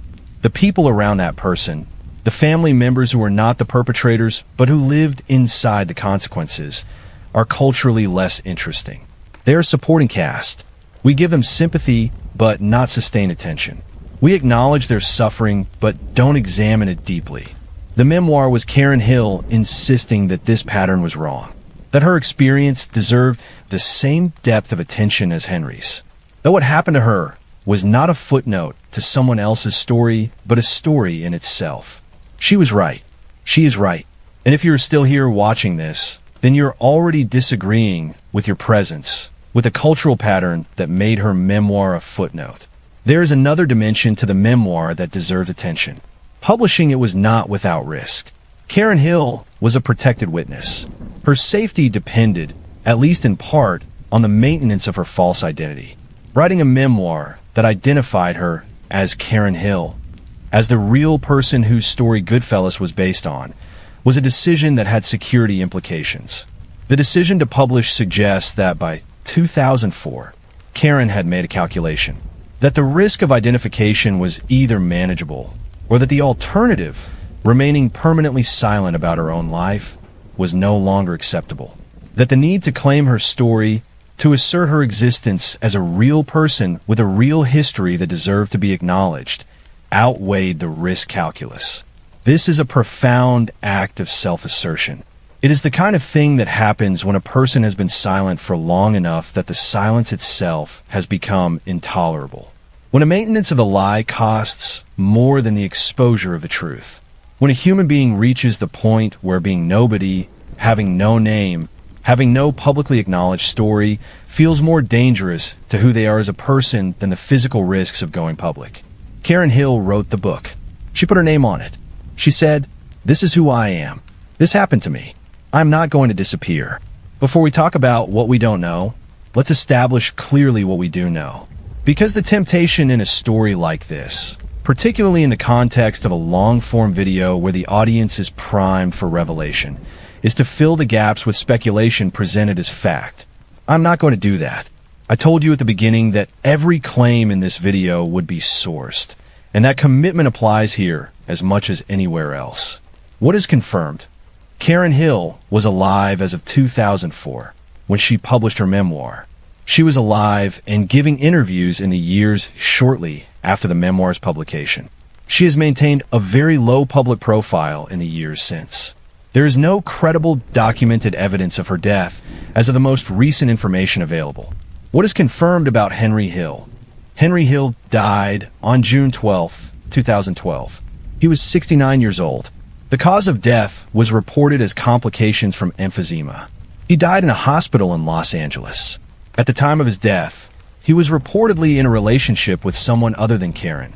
The marriage had been long over. He died with significant debts. His financial situation at the end of his life was, by multiple accounts, very poor. The man who had been connected to some of the largest cash heists in American criminal history died nearly broke. Henry's death is significant for Karen's situation in a specific legal way. One of the primary threats that had necessitated Karen's protection, not the only threat, but a significant one, was Henry himself. His public exposure of himself, and by extension of his family's general circumstances, have been a constant risk factor throughout the witness protection years. His death removed that particular source of danger. More broadly, the death of a witness's primary threat, the organized crime figures who had reason to retaliate, is a factor in how WITSEC evaluates ongoing protection needs. Paul Vario died in prison in 1988. Jimmy Burke died in prison in 1996. Henry Hill died in 2012. The men who had the most direct institutional motivation to harm Karen Hill as retaliation for Henry's cooperation were gone. This does not eliminate all risk. Organizations outlast individuals, and the Lucchese family as an institution still exists, even in its weakened modern form. But it substantially changes the threat environment. Karen Hill's current whereabouts and circumstances are not public knowledge. This is appropriate. It is the right outcome of a protection program that was designed to give her the privacy and safety to build a life. If the program worked as intended, then the fact that we don't know where she is or what name she is living under is a success, not a gap. What we can reasonably say, based on the documented trajectory of her life and the general information available about how WITSEC works for people in her circumstances, Karen Hill is, in all likelihood, still living under an assumed name. Whether that is the same identity she was given when she entered the program or an identity she has since established through her own choices. People do leave the program, particularly as threat levels change, is not something that can be stated with certainty. Her daughters are adults. They have been adults for some time. Whatever lives they have built them with the full agency of adults making their own choices about how to navigate the legacy of their family's history. Whether they have reconnected with any of their original identity, whether they use names connected to who they actually are, these are private matters, and appropriately so. Karen herself, if she is living as privately as the evidence suggests, has made a choice to remain quiet, to not continue to call attention to herself, to live, as much as possible, as a private person with a real, private life, not as a public figure not as Henry Hill's ex-wife, not as the woman from Goodfellas. This is a choice that deserves to be respected, and it is also, in itself, a kind of answer to the question of who Karen Hill is now. She is someone who, having spent years without a name, having been given her name back by her own memoir, has chosen to take that name, her real name, her real self, and live with it quietly, out of the public eye, away from the cameras and the notoriety that she never wanted and that cost her so much. Henry Hill's death in June 2012 was widely covered. The Goodfellas connection made it news. The articles that ran were, for the most part, retrospectives on his life, the crimes, the cooperation, the movie, the food show, the celebrity. They were, in many ways, exactly what he would have wanted: attention, even posthumous attention, on Henry Hill and Henry Hill's story. Karen is barely mentioned in most of those articles. She's a fact. Yes, he had a wife. Yes, she was in the movie. Yes, she went into witness protection. A sentence, maybe two, a footnote in his obituary. This is the final irony of Karen Hill's story in the public sphere. The man whose choices destroyed her life got the obituaries, got the retrospectives, got the cultural acknowledgement. She got a footnote. But here's what the footnote misses, and what the obituary writers couldn't see, and what I want you to understand when you finish watching this. Henry Hill is dead. His story is finished. Karen Hill's story is not finished. She is in all likelihood still alive, still living, still the woman who survived.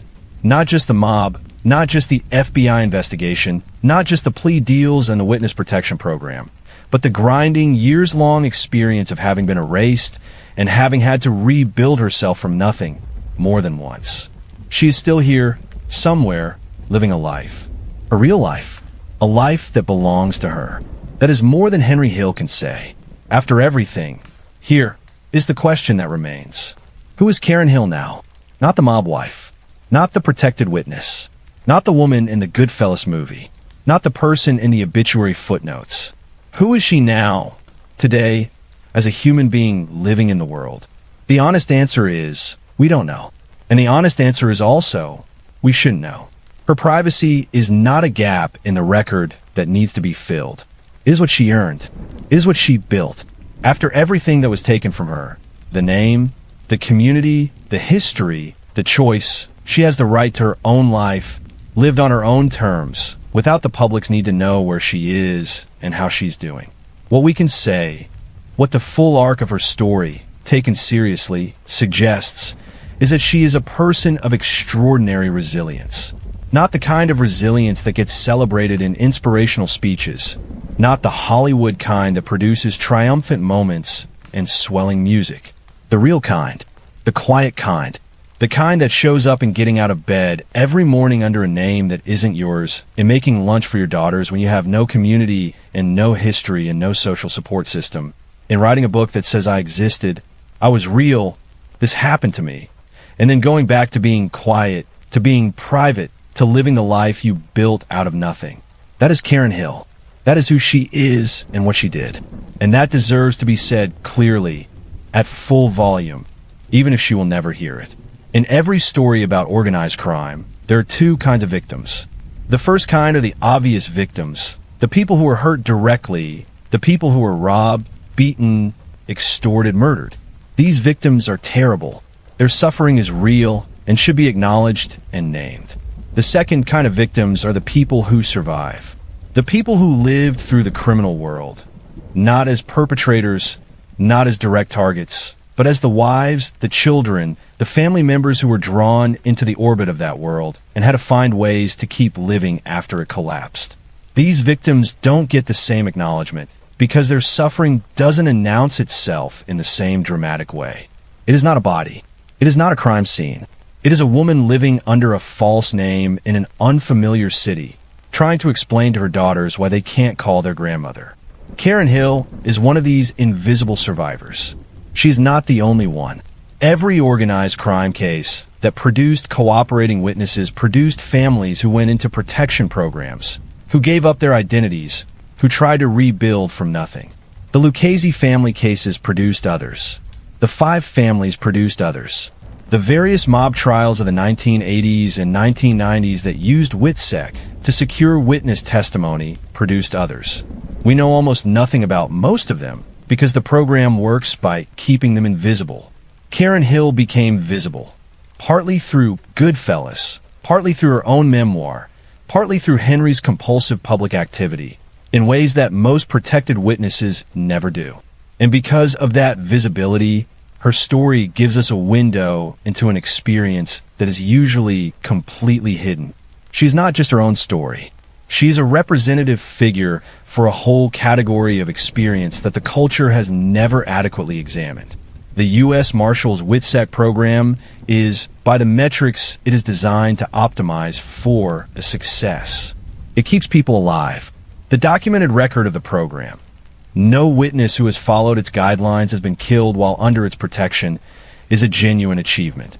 It represents the government fulfilling a genuine obligation to the people who take enormous personal risks to testify against organized crime. Without WITSEC, the prosecutions that dismantled major mob organizations in the 1980s and 1990s would have been substantially harder, if not impossible. Paul Vario would not have gone to prison. Jimmy Burke would not have gone to prison. The Lucchese family would be considerably more intact today. The program worked. It produced outcomes that made American society meaningfully safer. At the same time, the program as it was designed and operated during the years of Karen Hill's experience reflects certain assumptions about what protected witnesses need that have been challenged by the experiences of people who went through it. The primary assumption is that physical safety is the most important thing, that if you are alive, the program has succeeded. This is not wrong, but it is incomplete. Psychological health matters. Community matters. Identity matters. The capacity to build a life that is not just safe, but actually worth living matters. The program, as Karen's experience illustrates, can sometimes protect the body while profoundly damaging everything else. Modern WITSEC has evolved in response to some of these critiques. There is more attention paid to the psychological needs of witnesses and their families. There is more sophisticated support for the identity transition. There is greater recognition that the human costs of the program are real and need to be addressed, not simply acknowledged as an unfortunate but necessary side effect of the protection. But the fundamental tension remains. The program asks human beings to give up the deepest foundations of their psychological well-being, their identity, their community, their history, in exchange for safety. And then it provides relatively minimal support for rebuilding what was taken. The gap between what is taken and what is provided in return is real, and Karen Hill's story is one of the most detailed and human illustrations of exactly how wide that gap can be. Karen Hill's story is part of a larger pattern that criminologists, psychologists, and sociologists have studied extensively over the past several decades: the experience of women in organized crime families. And the picture that emerges from that research is considerably more complex than either of the two simple frames that popular culture tends to apply. Frame 1, the victims. Women who are entirely passive, entirely without agency, entirely swept up in the choices of violent men. This frame has the advantage of simplicity and has the appeal of moral clarity. The women are innocent. The men are guilty. The women suffered. The men caused the suffering. Clean and clear. Frame 2. The accomplices. Women who are fully complicit in the criminal enterprise, who knowingly benefited from and participated in organized crime, and who therefore bear moral responsibility for its consequences. This frame also has the advantage of clarity. The women knew. They participated. They made choices. The reality, as Karen Hill's story illustrates, is that neither frame is adequate. Most women in mob families exist in a complicated space between these poles. Not purely innocent victims and not fully culpable accomplices, but people who made choices inside heavily constrained circumstances, who were normalized into a world that had its own logic and its own internal justifications, who benefited from the criminal enterprise and in some cases participated in it, while simultaneously being its casualties, and who ultimately had very limited ability to exit without catastrophic personal cost. The mobsters' wives and girlfriends have been systematically understudied in criminology relative to the men whose activities generated the criminal records, the court cases, and the documentary evidence. This is partly because women's criminal involvement was often less formal, less documented, less the subject of prosecution. But it is also because there has been less cultural and academic interest in their experience as subjects rather than as peripheral figures in their husband stories. Karen Hill's memoir was, among other things, an act of resistance against this marginalization. She was insisting on being examined as a subject, as a full person, as someone whose experience of the world was as real and as worthy of careful attention as Henry's. That insistence was correct, and the study of organized crime is incomplete without it. Of all the groups affected by organized crime, the ones who receive the least attention are the children, the sons and daughters of mobsters, the kids who grow up inside the life, who inherit its legacy, who carry its consequences without having made any of its choices. Gaia and Judy Hill are part of this category. They did not choose to be born into the Hill family. They did not choose the mob world their father was part of. They did not choose witness protection. They did not choose the relocations, the false names, the lost friendships, the disrupted schooling, the impossibility of honest disclosure. They were children. They went where they were taken. They lived in what they were given. The research on children who grow up with parents involved in organized crime, and the more specific research on children in witness protection, consistently finds elevated rates of mental health difficulties, relationship difficulties, and identity challenges. Not universal, not inevitable, but consistent enough to constitute a documented pattern. The experiences of instability, secrecy, and forced displacement that these children undergo leave marks. The marks are not always visible from the outside. They often show up in adulthood, in the quality of relationships, in the ability to trust, in the sense of having a stable, coherent identity. What is also documented, and what is perhaps more important to emphasize, children are resilient.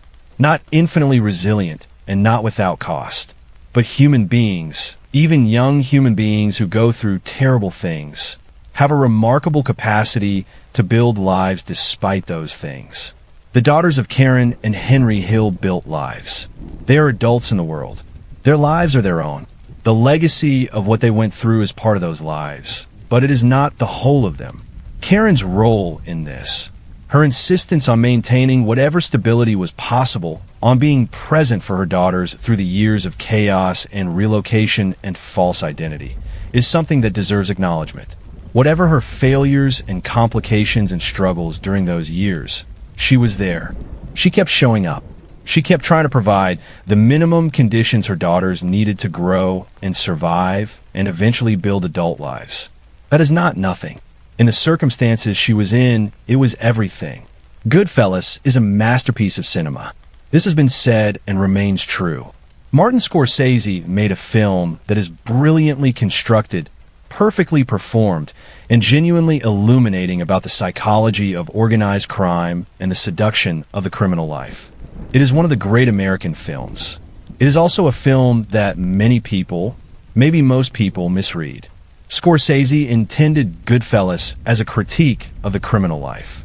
The film ends with Henry in diminished circumstances, reduced to complaining about pasta and looking directly at the camera in a moment that implicates the audience. We wanted this story, we found it thrilling, and look where it ends.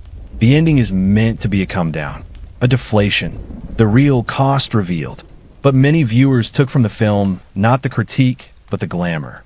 They remembered the Copa entrance, and the music, and the money, and the food, and the camaraderie. They found it exciting. They found the characters, even the murderers, even the most violent and amoral of the crew, exciting. They left the theater thinking that looks incredible rather than that looks like a warning. This misreading is not entirely the audience's fault. The film is so well made, so viscerally engaging, that it is genuinely difficult to hold the moral critique in mind while the entertainment is happening. You get swept up. That is the achievement of the filmmaking, and it is also its limitation as a moral document. Karen's story is the corrective to that misreading.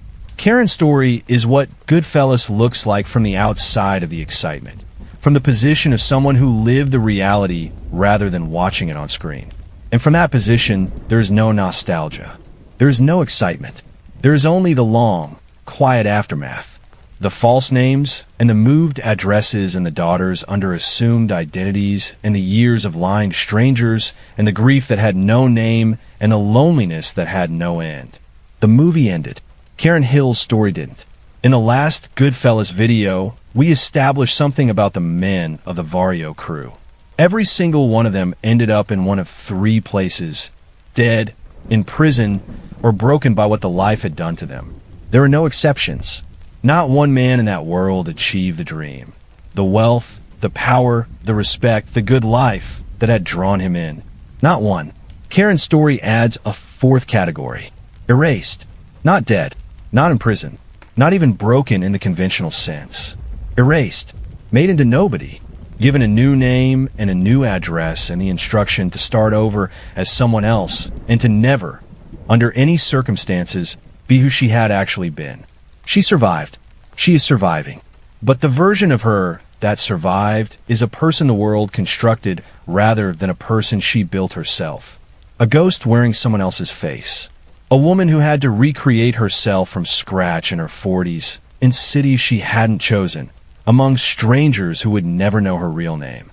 This is the outcome that organized crime produces for the people on its edges. The wives, the mothers, the women who didn't commit the crimes but who lived inside the world that did. It is not death. It is not imprisonment. It is something subtler and in some ways harder to acknowledge because it doesn't look like tragedy from the outside. She is alive. She is free. She is fine. Except she had to become someone else to get there. Except the person she was, Karen Friedman from Woodmere, who married a man she found irresistible and built a life and raised daughters and had friends and a community and a history. That person was taken from her. Not by the mob. Not by law enforcement, exactly. By the arithmetic of Henry Hill's choices and the consequences that fell, as they always do, on the people closest to those choices. Every time someone tells the Goodfellas story, in a movie, in a book, in a YouTube video, in a podcast, they make choices about what to include and what to leave out. Those choices are not neutral. They produce a version of events that emphasizes certain things and de-emphasizes others, that renders certain people visible and others invisible, that creates certain emotional impressions in the audience and forecloses others. The dominant version of the Goodfellas story emphasizes the criminal activity, the camaraderie, the violence, the money, the glamour, and ultimately the fall. It is Henry's story. It is Jimmy's story. It is Tommy's story in tragic miniature. It is the story of men, their choices, their relationships, and their fates. Karen's story is the story that gets left out. Not because it is less important, because it is harder to tell. It doesn't have the heists and the violence and the power dynamics that make organized crime so narratively compelling. It has something more mundane and more human and, ultimately, more true. The experience of a person whose life was shaped overwhelmingly by circumstances they didn't fully choose and consequences they didn't fully deserve, trying to survive and make something real out of what was left. This is not an unusual story in the broadest sense. Most human lives are more like Karen's story than Henry's. Most human lives are spent navigating the aftermath of things that happened, trying to build something stable from unstable materials, trying to maintain identity in the face of forces that press against it. What makes Karen's version extreme is the specific content: the mob, the FBI, the witness protection program, the false identities. But the underlying experience, the experience of living through the consequences of choices that weren't entirely your own, of losing the life you had built and having to start over, of surviving in the absence of the community and identity that had sustained you. That experience is profoundly human, universally recognizable in its emotional core, even if the specific facts are extraordinary. There is a tendency in our cultural narratives about organized crime to reserve our moral attention for the dramatic moments, the crimes, the betrayals, the violence, the cooperation, the trial. These are the things that produce newspaper headlines and movie scenes and podcast episodes. These are the things that get discussed and analyzed and debated. What doesn't get the same moral attention is the survival that comes after. The long, quiet, unglamorous act of keeping going, of making dinner and taking your kids to school and answering to a name that isn't yours and lying to your neighbors and waking up every morning inside a false life and choosing every day to keep going anyway. This is not considered morally significant in the way that the dramatic moments are. It doesn't produce headlines. It doesn't produce scenes. It just produces years. But the survival is morally significant. The daily act of maintaining yourself, of refusing to be entirely unmade by what has been done to you, of finding ways to remain, in some essential sense, the person you are even when everything external insists you're someone else, is an act of profound moral courage. It is not the courage of a dramatic moment. It is the courage of the long haul. The courage of Tuesday morning and Wednesday afternoon and Thursday evening, repeated hundreds and eventually thousands of times. Karen Hill has that kind of courage. It is not celebrated. It is barely visible. But it is real, and it deserves to be named. This brings us to the final point, and it is the most important one. Goodfellas showed us a world. A real world, based on real events, populated by real people. It showed us that world brilliantly and vividly, and with a skill that has rarely been matched in the history of American cinema. We are grateful for that. We are richer for having that film. But the film, by the nature of what films are and what they can do, showed us a slice of that world. A particular slice. The exciting slice. The male-centered slice. The narrative that moved fast enough to keep an audience in their seats for 2.5 hours. The people the movie didn't show, or didn't show fully, or showed only as supporting characters in someone else's story, are the people who paid the actual cost. The daughters who grew up with false names. The wives who had no choice but to go into hiding. The family members left behind. Karen's parents, who lost their daughter to a witness protection program that made real contact impossible. The community of women who had built their social lives around a world that collapsed and who had nowhere to go when it did. These people are real. Their experience is real. Their suffering is real. And their survival, the survival of the wives and the daughters and the parents and the people on the edges of the story, is as real and as remarkable as anything in the movie. Karen Hill asked, with her memoir, to be seen, to have her story acknowledged as a story worth telling, to be understood as a full person rather than a supporting character. We owe her, and people like her, that acknowledgement. Not because she was blameless, she wasn't. Not because her choices were always right, they weren't. But because she was human. Because what happened to her was real. Because the consequences fell on her and her daughters in ways that were profound and lasting and deserve to be examined with the same care and attention that we give to the exciting parts of the story. The movie ended. Karen Hill's story didn't. That is the part nobody talks about. And now you know it. I want to say something to you before we wrap this up. You just spent a long time with this story. You chose to stay. You chose to go deeper than the movie, deeper than the headlines, deeper than the version that ends with Henry complaining about pasta and a laugh track. That choice matters. It matters because Karen Hill has been a footnote long enough. It matters because the women in these stories have been supporting characters long enough. It matters because the children who grew up inside witness protection have been invisible long enough. And every person who watches this video all the way to the end is, in some small but real way, choosing to disagree with the cultural pattern that made them invisible. So I want to ask you something in the comments. Not the usual "what did you think" question. I want to ask you this. Before you watch this video, how did you think about Karen Hill? Not the character, the real person. Did you think about her at all? And now, has something shifted? Tell me in the comments. I read every one of them. I mean that. Here is what I need you to do right now. If this video reached you, if Karen's story landed for you in the way it deserves to land, share it. Send it to someone who thinks they know the Goodfellas story. Because they don't. Not yet. Not the whole story. This is the part they're missing. And the least we can do for a woman who spent 40 years with no name is make sure as many people as possible hear hers. Like this video. subscribe to this channel because this channel is committed to doing exactly what we did today. Going deeper, going into the real story, finding the people who got left out of the official version and telling their story with the care it deserves. That is what this channel does. And if you want more of it, subscribing is how you make sure you get it. Henry Hill is dead. His story is finished. Karen Hill is still out there, somewhere, living under whatever name she has chosen for herself, building whatever life she has managed to build from the wreckage of everything that was taken from her. Her story is not finished, and that is the part nobody ever told you. Until now.